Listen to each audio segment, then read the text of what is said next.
सिपाही भर्ती paper leak का मास्टरमाइंड गिरफ्तार। मेरठ एसटीएफ ने ग्रेटर नोएडा के जेवर से किया गिरफ्तार।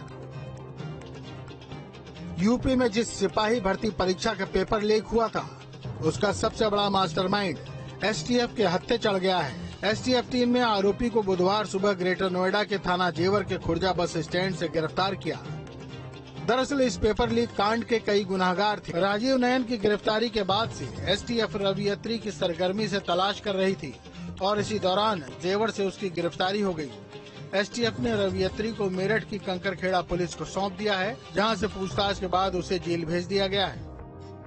6 बजे पेपर लीक की घटना के एक अन्य मुख्य अभियुक्त रवि अत्री पुत्र गोरख सिंह निवासी जेवर गौतम बुद्ध नगर व वर्तमान निवासी पटेल नगर दिल्ली को खुर्जा बस स्टैंड थाना क्षेत्र जेवर गौतम बुद्ध नगर से यूपी एसटीएफ की मेरठ टीम द्वारा गिरफ्तार किया गया। अभियुक्त रवि परीक्षा पेपर लीक से संबंधित थाना कंकरखेड़ा मेरठ पर पंजीकृत मुकदमे में वांछित था।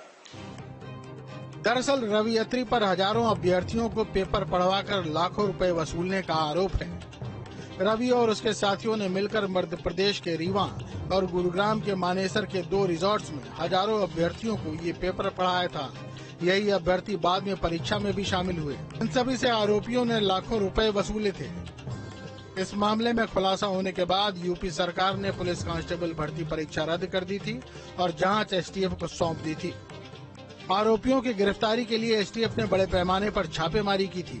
इस गैंग से जुड़े कई आरोपियों को एसटीएफ की मेरठ यूनिट ने गिरफ्तार किया और पूरे गैंग का पर्दाफाश कर दिया। पकड़ा गया आरोपी जेवर के गांव नीमका का रहने वाला है। वहीं रवि अत्री के पास से बरामद मोबाइल फोन की जांच की जा रही है।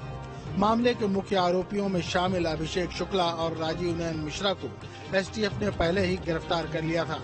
हालांकि डॉक्टर शरद सिंह और दिल्ली पुलिस के हेड कांस्टेबल विक्रम पहल की तलाश अभी जारी है। उक्त अभियुक्त कोटा में 5 वर्ष तक नीट परीक्षा की तैयारी के पश्चात वर्ष 2012 से रोहतक मेडिकल कॉलेज में मेडिकल का छात्र था तथा पूर्व में वर्ष 2012 में एम्स पीजी पेपर लीक प्रकरण में थाना दरियागंज क्राइम ब्रांच दिल्ली और वर्ष 2015 में नीट यूजी पेपर लीक मामले में रोहतक हरियाणा से जेल जा चुका है। अभियुक्त से प्रारंभिक पूछताछ में उसके द्वारा अन्य अभियुक्तों के साथ मिलकर शिव महाशक्ति रिसोर्ट परिवार मध्य प्रदेश तथा गुड़गांव हरियाणा में अभ्यर्थियों को बैठाकर पेपर सॉल्व कराया गया था। उक्त प्रकरण की जांच के दौरान अभियुक्तों से संबंधित मनी ट्रेल के संबंध में महत्वपूर्ण तथ्य प्राप्त हुए हैं।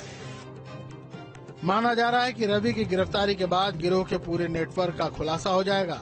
इस मामले में पकड़े गए राजीव ने एसटीएफ के सामने कई खुलासे किए थे। राजीव ने पूछताछ में बताया था कि पेपर लीक में 9 लोग शामिल थे जो अलग अलग परीक्षाओं में पेपर लीक कराते थे। अकेले राजीव नयन मिश्रा से 250 लोग जुड़े हैं जो पेपर लीक होने के बाद अभ्यर्थियों तक पहुंचाते हैं। 17 व 18 फरवरी 2024 को आयोजित आरक्षी नागरिक पुलिस 2023 की परीक्षा में आपराधिक तत्वों द्वारा पेपर लीक किए जाने के संबंध में यूपी एसटीएफ द्वारा पूर्व में मुख्य अभियुक्त मास्टरमाइंड राजीव मिश्रा तथा अन्य अभियुक्तों की गिरफ्तारी की जा चुकी है। सिपाही भर्ती पेपर लीक होने पर सियासत भी जमकर हुई थी। अखिलेश यादव इसको लेकर सरकार को घेरने की कोशिश अक्सर करते रहते हैं और जानबूझ करके पेपर लीक करा रही है सरकार। जितने भी पेपर हुए हैं, 1-2 नहीं, लगभग 9-10 ऐसी परीक्षाएं जिनके पेपर लीक हुए हैं। सिपाही भर्ती परीक्षा इसी साल फरवरी महीने में हुई थी। पेपर के बाद ही लीक होने की खबरें सामने आने के बाद 1 हफ्ते के अंदर ही राज्य सरकार ने भर्ती परीक्षा को रद्द करने का फैसला लिया था। अभ्यर्थियों के प्रदर्शन के बाद सीएम योगी ने कहा था कि इसके पीछे जो भी होगा उसे बख्शा नहीं जाएगा। इसी के बाद से एसटीएफ ने एक-एक कर सभी आरोपियों पर शिकंजा कसना शुरू कर दिया है। Team news state.